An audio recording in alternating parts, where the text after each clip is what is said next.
Nací en 1951 en un pueblo muy cerquita de León, un pueblo muy pequeñito.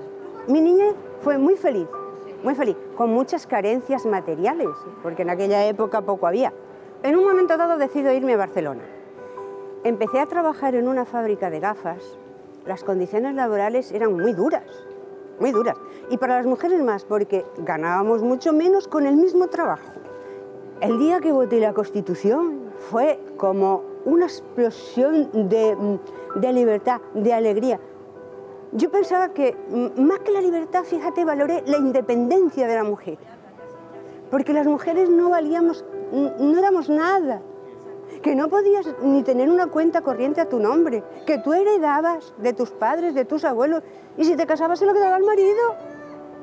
Eso fue un antes y un después para la mujer. En 1981 regreso a Badajoz, me había casado con un extremeño. Montamos un negocio de hostelería. En el 83 tengo una hija, me saco el título de auxiliar de enfermería, carnet de conducir, empiezo a trabajar fuera de Badajoz y en 2003 salgo concejala del Ayuntamiento de Badajoz. Yo no me podía imaginar cuando yo estaba en el pueblo de pequeña que mi vida iba a dar tantos cambios, no solo mi vida, los cambios sociales.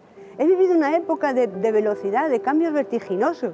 Fíjate si han cambiado las cosas, que en esta época mi hija, con 35 años, nacida en Extremadura, es jefa de cocina de un restaurante con estrellas Michelin en Sevilla, con hombres a su cargo.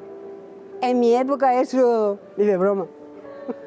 Si tuviera que definir los cambios en esta época, yo resaltaría modernidad, cultura, educación, sanidad y bienestar social. Son los pilares fundamentales para una vida digna.